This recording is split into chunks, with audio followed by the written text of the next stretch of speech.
alegando razones constitucionales, pero realmente por la disputa con Oxy, a la que intentó inútilmente anular, rompiendo el tratado respectivo. El expresidente Rafael Correa revocó todos los tratados de protección recíproca de inversiones. Hoy ese tema cobra importancia con el acuerdo de comercio e inversiones que se firmaría con Estados Unidos. Rafael Ollarte, constitucionalista, buen día, bienvenido a Contacto Directo. Buenos días, don Alfredo, un placer estar con usted y con toda la audiencia de Coavisa. El inciso primero del artículo 422 de la Constitución dispone que no se podrá celebrar tratados o instrumentos internacionales en lo que el Estado ecuatoriano sea jurisdicción soberana a instancias de arbitraje internacional en controversias contractuales o de índole comercial entre el Estado y personas naturales o jurídicas privadas. O sea, no ceder jurisdicción soberana es un estándar internacional y por eso todos estos tratados, incluso la Convención de Derechos Humanos, ordenan que solo después de agotar las instancias de la justicia nacional se recurre al arbitraje internacional. ¿Sería suficiente la cláusula de excepción para habilitar el arbitraje internacional? A ver, don Alfredo, tenemos que aclarar algunas cosas. Primero, la Constitución ecuatoriana en el artículo 422 no impedía la vigencia de los anteriores tratados bilaterales de inversión.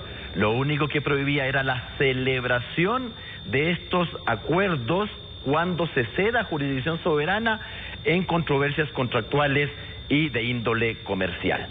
La disposición siempre fue de triste redacción, pero más allá de aquello, Rafael Correa, el expresidente Correa, le pide a la Corte Constitucional anterior que dictamine si esos tratados bilaterales de inversión eran o no contrarios a la Constitución.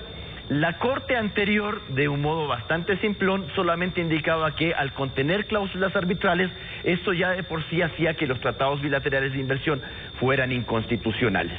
Ahora, esto lo dijo la Corte en el año 2010. Curiosamente, en todo el gobierno de Rafael Correa, esos tratados bilaterales de inversión no fueron denunciados. Fueron denunciados una semana antes de que concluya su mandato.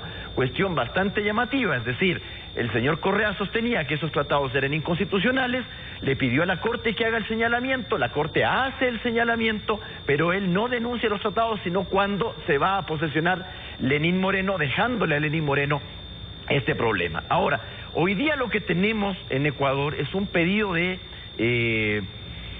consulta de constitucionalidad que ha formulado la Asamblea a la Corte Constitucional, y en la cual la Corte Constitucional tiene que precisar la primera cosa: todo tratado bilateral de inversiones es de por sí contrario al artículo 422, y yo creo que no. ¿Por qué razón? Porque en los tratados bilaterales de inversión usted lo que hace en primer lugar es proteger inversiones de inversionistas ecuatorianos en el estado contraparte y las inversiones de los nacionales de esos estados en el Ecuador. Primero, admitiendo la inversión extranjera. Segundo, que esa inversión debe tener trato justo y equitativo. Tercero, que se respeten las inversiones. Las cláusulas de nación más favorecida, las cláusulas de expropiación, que son muy similares a las que contiene el artículo 323 de la Constitución ecuatoriana, y además generalmente estas cláusulas de controversia. Es decir, los tratados bilaterales de inversión en principio no contrarían el artículo 422, inciso primero. Habrá que ver entonces si la disposición de someter a arbitraje es la que contraría el artículo 422. Pero si se han agotado las instancias de la justicia nacional, como eso dice, eso por ejemplo decían todos los tratados, y lo mismo dice el acuerdo en la Convención Americana de Derechos Humanos, claro que es otra cosa, es algo comercial, no es comercial, digamos. A ver, ahí hay que aclarar una cuestión. La disposición del artículo 422, inciso primero de la Constitución ecuatoriana, es harto confusa. En primer lugar, porque usted estaría considerando que el arbitraje en sí mismo es una forma de ejercicio de jurisdicción, y encima que esto es ejercicio de jurisdicción soberana. ¿Usted qué hace generalmente en los tratados bilaterales de inversión? Cosa que nunca analizó la Corte Constitucional anterior. ¿En realidad está cediendo jurisdicción? Bueno, digamos que está cediendo jurisdicción, no discutamos eso. Cuando usted somete a arbitraje internacional una controversia entre una parte y el Ecuador, o lo contrario, también puede ser ecuatorianos versus los estados con los cuales hemos celebrado estos tratados bilaterales de inversión. ¿En realidad está resolviendo un litigio contractual y comercial? ¿O lo único que está haciendo es resolver si el Ecuador ha incumplido o no las obligaciones contenidas en el Tratado Bilateral de Inversión? Es decir, si ha restringido la entrada de inversión extranjera, si no le ha dado trato justo e igual, si no le ha respetado la cláusula de nación más favorecida, si ha cometido actos de denegación de justicia, en los cuales, como usted indica, primero se debe agotar la jurisdicción interna, porque no será la Corte Permanente de Arbitraje, no será el Tribunal Arbitral el que termine resolviendo si se ha cumplido o incumplido el contrato, no será el Tribunal Arbitral Internacional el que decida si efectivamente... O sea, en consecuencia está claro que la resolución y la abstención de aplicar la que hubo en el gobierno anterior está sujeta a una aclaración de la actual Corte. Ahora pasando a otro tema. Efectivamente. El artículo 149 de la Constitución dice: quien ejerza la vicepresidencia de la República cumplirá los mismos requisitos, estará sujeto a las mismas inhabilidades y prohibiciones establecidas para presidente de la República y desempeñará sus funciones por igual periodo. Este mandato constitucional inhabilita al expresidente Rafael Correa a inscribir su candidatura a vicepresidente.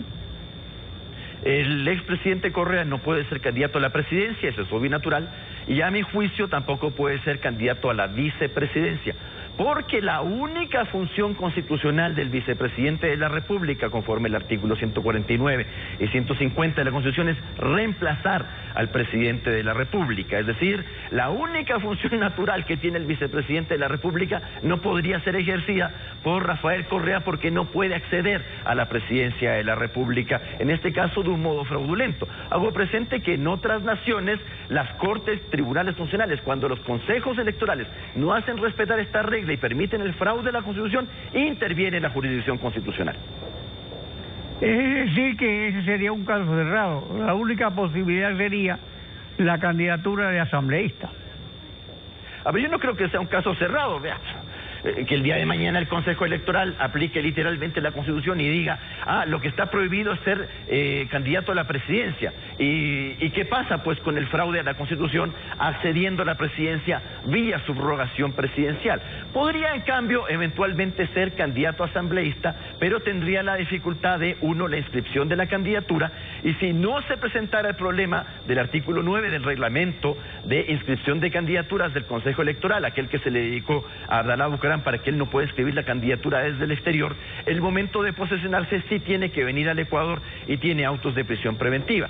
Si no tuviera autos de prisión preventiva... Pues está claro que él lo que quiere es hacer campaña, nada más.